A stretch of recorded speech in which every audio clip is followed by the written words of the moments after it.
As humans, we aren't really born good at anything. We make stuff we're not proud of, and beat ourselves up over the fact that our work isn't where we want it to be. But making bad stuff doesn't need to be depressing. It can be empowering. To dive more into the cringe of looking at our work, I've invited local expert in self-abashment Cody Mitchell to speak on the subject, which is a third-party way of saying, "Hi, I struggle with this too." So, maybe one of the best ways to kick this off is to look at some of the crappy stuff that I have made in the past. Okay. Did you like how I already had the table up, but I like cut back to that to make it look like it was dramatic and cinedramatic and stuff? But really the only thing that changed is that the gin is now on the table.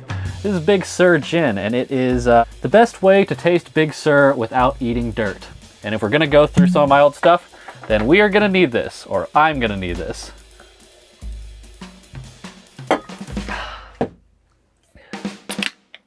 All right, we're off to a great start. It's squirted. Well, if we're gonna go back, we might as well go way back. Ah yes, the Praying Mantis movie. In 2011, this is the first video that I have that I didn't somehow lose. Yeah, it's a real classic. We got the artsy fade in from black and white, and it's really the timeless tale of, you know, a boy finds a praying mantis, takes it skateboarding, and then leaves it in the street? Okay, so maybe that's a little too far back. Let's try something slightly more recent. Goodbye, civilization. Yeah.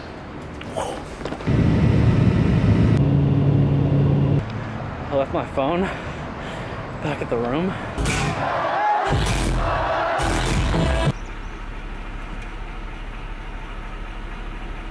Damn, it's fucking beautiful. Oh no. I've been putting off this video for a very long time. My name's Cody. That doesn't even look like me anymore. So this is basically like in 2016 I decided that I wanted to start vlogging. Not necessarily because I thought vlogging was like the cool thing to do, but kind of because I felt like I was stuck in a creative rut. Like I had spent like my whole life thinking that I was going to be a film director, and at that point I dropped out of film school, and I was like, why am I feeling so creatively stagnant? Filmmaker and ex-film student from Southern California. It's literally like pitch black out here. Yeah, I can't see shit otherwise. It's just like some weird day in the life kind of thing that's going on here.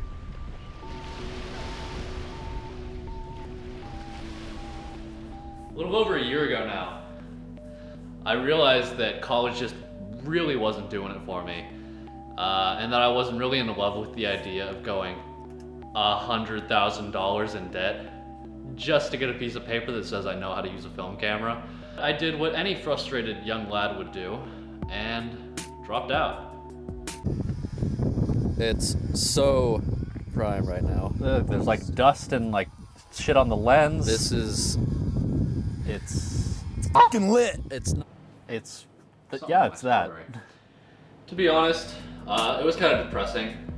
I felt like I had no real direction, or that I had let myself... I mean, it's very accurate to day in the life, I guess. I'm literally eating... Oh, I just dropped yogurt on the floor!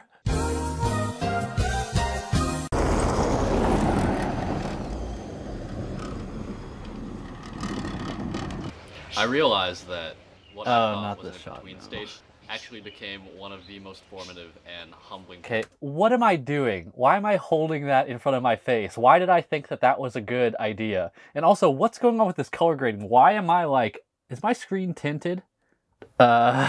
Please eat that. There we go. Introduced with it new friends, aspirations, and experiences that would have been completely foreign to me if I had stayed in school. So I guess this is all just like an explanation of why I'm starting a YouTube channel.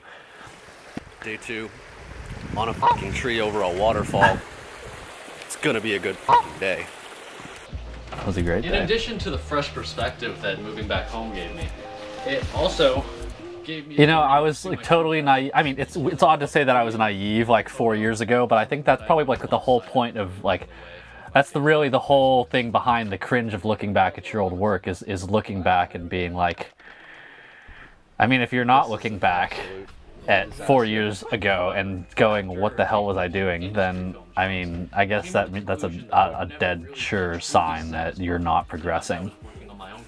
So I decided to create this channel as a way of motivating me to create on a regular basis, as well as give me an outlet to share my experiences both in life and travel with others who might be interested in pursuing something similar or just want to see what I'm up to.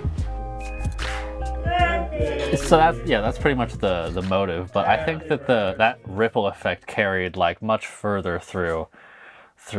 I mean, if I hadn't taken that step then, I wouldn't be where I am now, and that's pretty crazy. And not that my content now looks anything like this, but just the fact that I like got the ball rolling, I started doing stuff, and then, you know, it's like it's easier to steer a ship that's moving, I believe is the saying. And at least 22-year-old Cody was smart enough to know that you just need to start moving. And I don't know, I guess I have 2 cakes. That was good enough.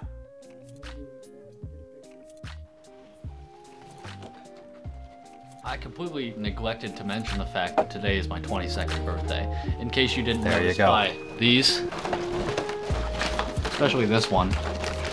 But as I was saying, so tomorrow, my brother, my friend Lucas, and I are taking a 3-day camping photo trip to Yosemite.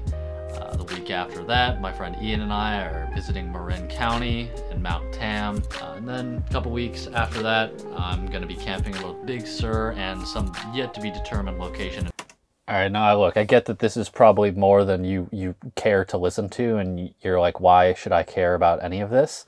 But to me, that moment right there where, you know, I turned 22, I realized that I wanted to start creating again, and I wanted to start traveling and documenting my experiences and just creating and seeing what I could come up to.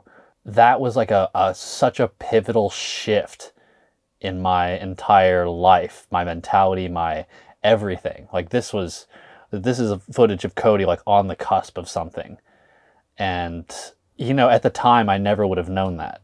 But looking back on it, it's like I can see, hindsight is 20/20, that Cody back then, at this very moment, though he was unaware of it, was embarking on something that was going to change his life forever. And it's just so crazy to like look back on this, because it's like, yeah, like this video is like kind of shit and it's not great. But just having the audacity to start doing something for you. I wasn't doing this for other people, I was doing this for me. And I think that's why it's been able to sustain me, you know, like and fulfill me in the long term, because it was never about doing it for somebody else. It was always about doing it for myself and creating for myself. Samuel H. Boardman is one of those places you just have to see with your own eyes. Located just north of California's border on Oregon's scenic coastline, this 12-mile corridor, once slated to become a national park, is known for its high... Okay, first, what is up with my throat? Why does it sound like I have a... Like I couldn't just... A spectacular view peeks through the trees, dodging in and out of view from the highway, but the best vistas are found when you succumb to the temptation of one of its many trails. Some clearly marked with obviously stated destinations, while others are hidden with no indication of what lies at the end. All of which are rewarding, greeting you with fresh perspectives and jaw-dropping vistas with each turn. Tourists and photographers often flock to the park's main attractions, such as the natural bridges, but my crew and I wanted a more private and intimate experience. We planned to set up camp for the night and had a very specific idea of what we were looking for. So we're out here right now exploring some of these unmarked trails, looking for a nice level patch of dirt that overlooks some of these rock formations in the ocean. And I think we have a winner. I think this is it. There you go. This is definitely it.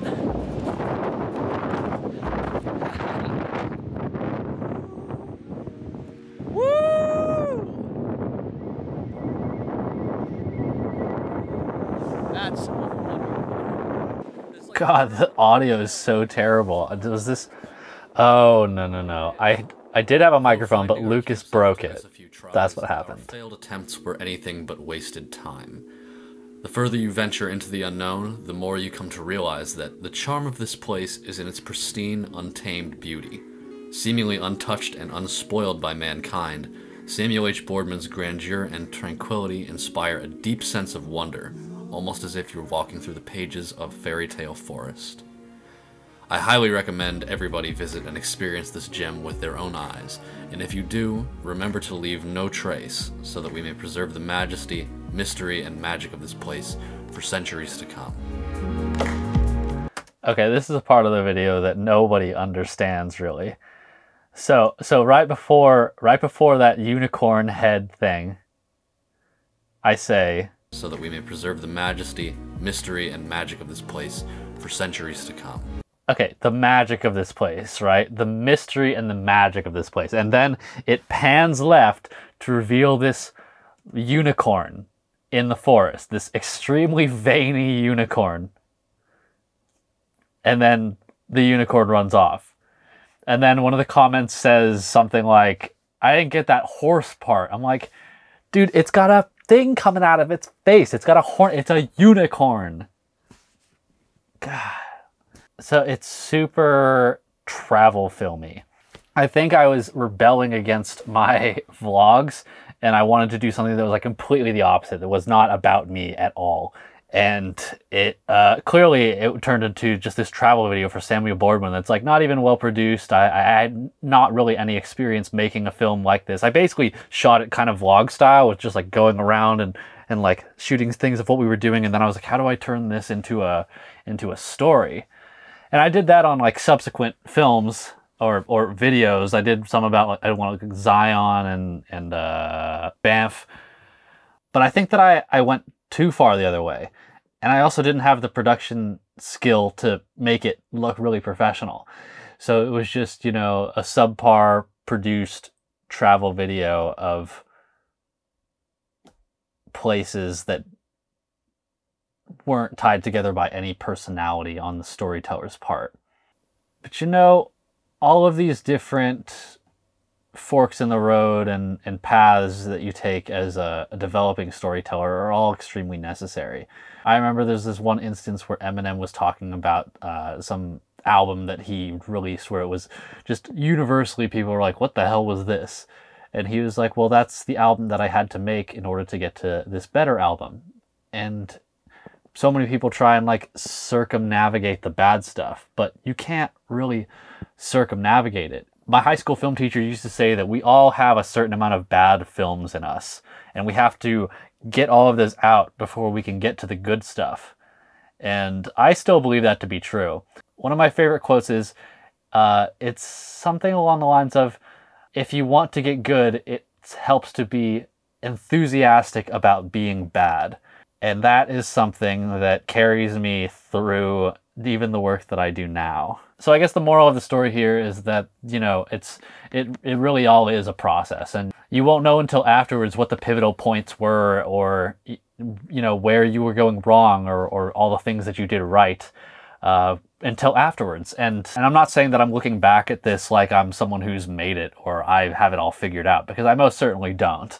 And I'm still very much at the beginning of this whole phase of my life that is, you know, filmmaking and content creation and all of those other things. And, you know, still, I know nothing.